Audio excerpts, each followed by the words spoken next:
I don't know about you, but I'm always super happy when I can get some extra mileage with my supplies, and so today I'm going to share with you 3 different ways in which you can use 2 dyes, and you can combine them together to create some really beautiful projects.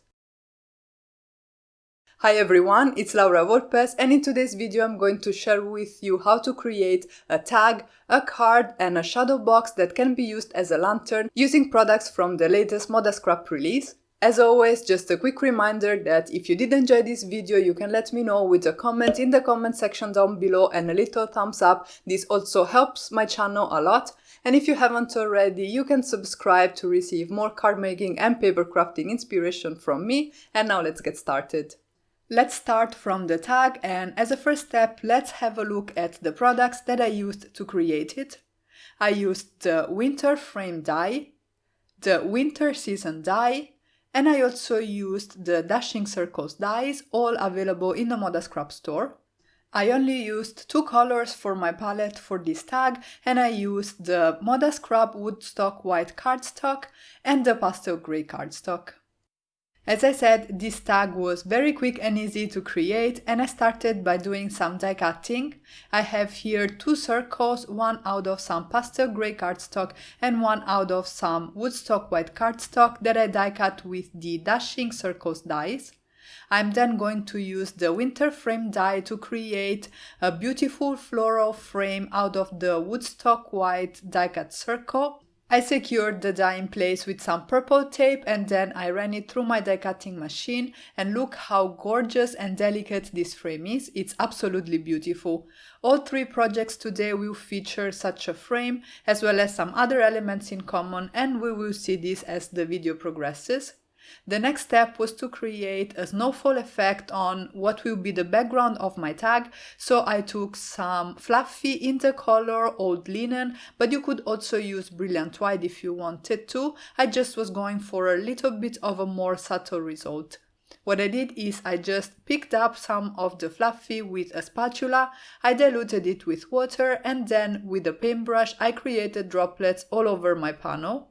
And because fluffy have glitter in them, this will also add some subtle shimmer to the tag. I set the background with the fluffy aside to dry, and then I started working on my landscape here. I'm going to do some die cutting using dies from the winter season die set, and I'm going to create all the elements out of some Woodstock white cardstock to create this beautiful tone-on-tone effect. I think this is a very clean and simple look, but it's really beautiful and effective for winter and Christmas cards. So I have my first layer there with the tag, and then for the second layer and the third one as well, I die cut some Woodstock white cardstock with the trees that are also part of the same die set. As you can see, the dies cut just part of the hillside, which means you can customize the die cuts to fit whatever project you're creating, which makes this die set even more versatile. I glued the 3 layers to each other and behind the frame using some Nuvo Deluxe adhesive, and then I trimmed off any excess using my precision scissors. You can see how adding more and more layers is going to create interest on the project. And these dies are so beautiful that it really doesn't take much to create absolutely stunning projects. You can see here I did a little bit of die cutting and I just layered some paper in 2 different colors and that's it, but I think that the result is absolutely gorgeous.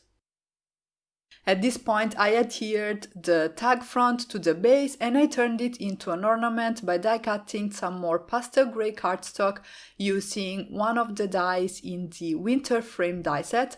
I die cut these twice out of pastel grey cardstock so that I would have the back of my tag that is nice and finished as well.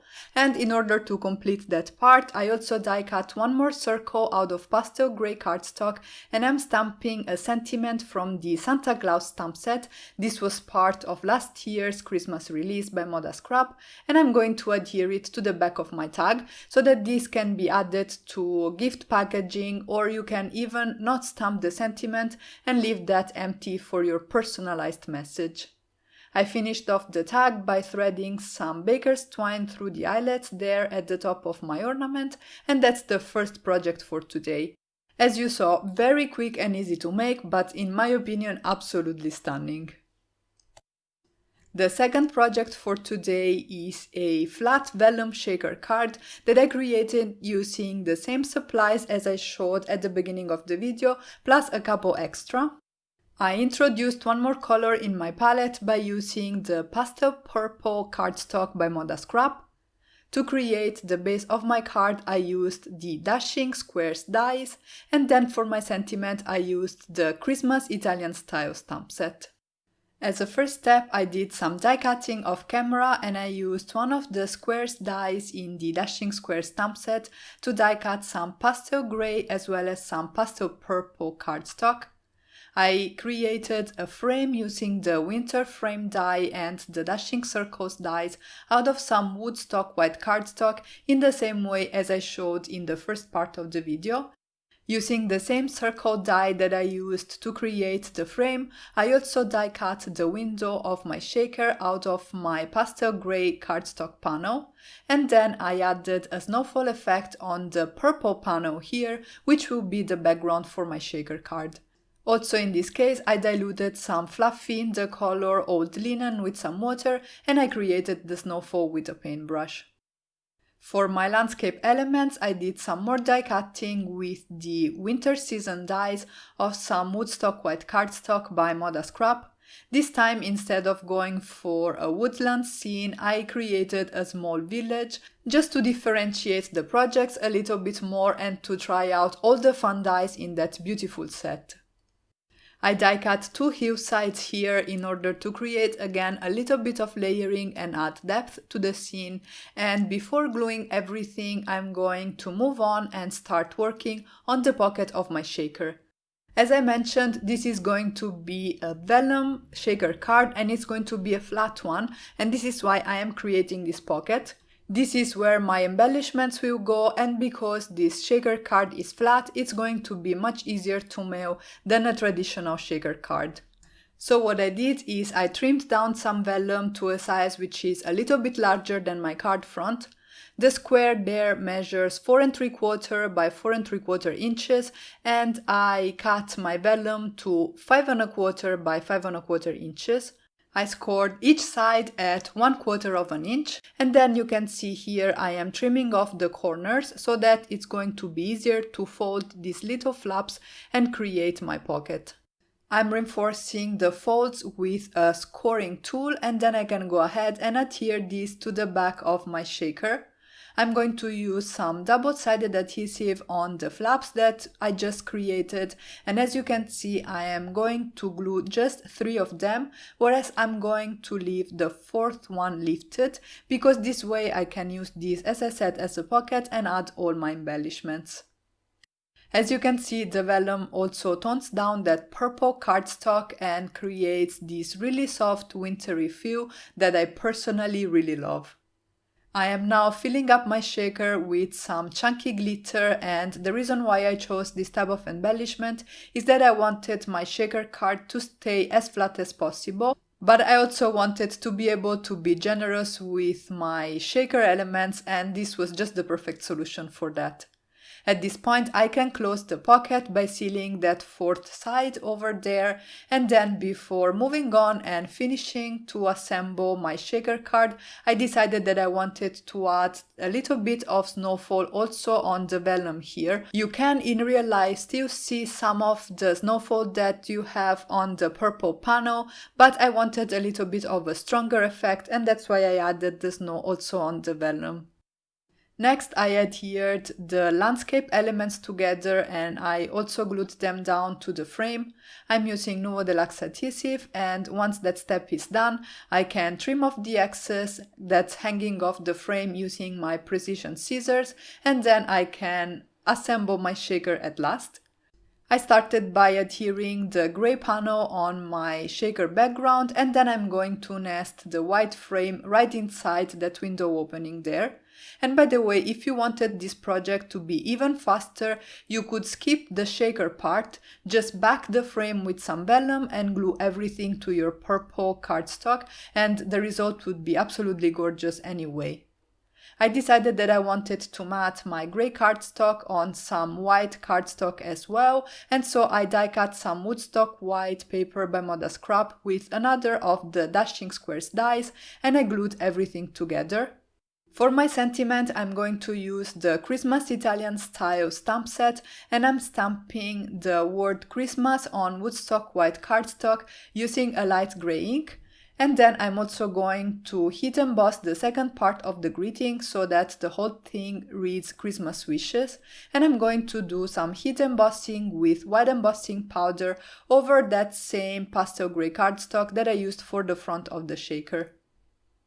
I trimmed the wishes part of the sentiment into a thin banner, and then I also cut out the word Christmas. There aren't coordinating dies to this stamp set, so you're going to have to cut it out using your favorite method, whatever that is. I adhered the sentiment to the front of the card, and I think it adds the perfect elegant touch to this project. I am absolutely in love pretty much with the entire release by ModaScrap. And then as a finishing touch, I added some Nuvo drops on the top right and lower left corners of the card. And here is the second project all done for today. I think it's absolutely gorgeous, so elegant and delicate, and as you can see, it doesn't take very long to make at all. Alright, it's time to move on to the third and final project for today, which is a shadow box card that can double up as a lantern and can be used as a wonderful home decor for winter and a beautiful handmade gift. The only extra supply that I used is the Wishes stamp set, and to start off I created the base of my shadow box. I have some pastel grey cardstock here that is now cut at 5 1/4 by 12 inches. I'm not going to use the full length of the paper, and I'm going to write all the measurements on screen. I made the first score line at 5 1/4 inches, the second one at 7 5/8 inches, and then I made a third score line at 8 1/4 inches, and there is where I'm going to actually trim off my cardstock. So just to recap the measurements here, I have a sheet of pastel grey cardstock that is cut to 5 1/4 by 8 1/4 inches and is scored at 5 1/4 and 7 5/8 of an inch. I'm then going to repeat the same steps on a second sheet of pastel grey cardstock, and this way I created the front and the back of my shadow box card. I'm going to create an opening on my shadow box front here using the Dashing Circles dies. This is the same die that I've been using throughout the whole video, and it's the third largest die in the set.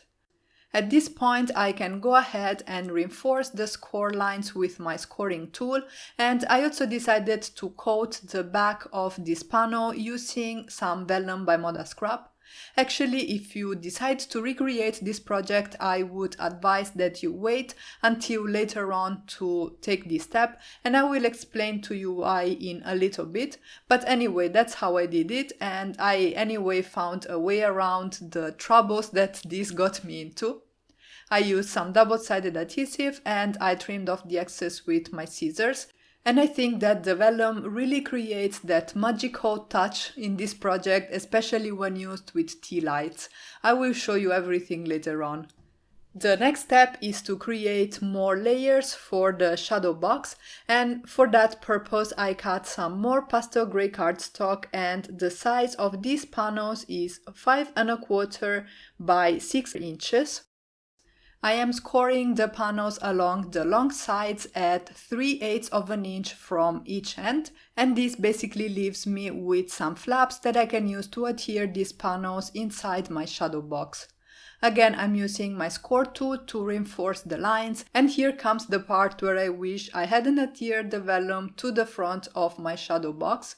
The reason is that at this point, what we have to do is to cut some circles on the inner layers of the shadow box, and these circles need to be as aligned as possible with the one on the shadow box front. If I didn't have the vellum there, it would be so easy now to just nest the die in the opening of the shadow box front, secure it to my inner layer, and then run everything through my die cutting machine. This was not an option for me at the time, so I used this circular die cut as a guide. I used the shadow box front to help me position this as best as I could. I secured it in place with some purple tape, and then I could take my die and basically position it around the die cut. I'm going to secure the die with some purple tape and then remove the die cut circle from underneath, and I can run everything through my die cutting machine. And this is also basically the trick that I used to position the die also on that second layer that you can see at the top of the screen right now. Also keep in mind that because we have the vellum and because we have that winter frame die cut, it doesn't have to be perfect because things will be hidden a little bit, but you know, it's good to try and be precise. Here are the pieces that we have at the moment. On the left we have the front and the back of the shadow box, and on the right we have the inner layers. I then did some more die cutting off camera and created these 3 circular frames with the winter frame and dashing circles dies. I also cut some more vellum that I'm going to use to back those inner layers, and I created this nice snowfall effect here as well with fluffy in old linen.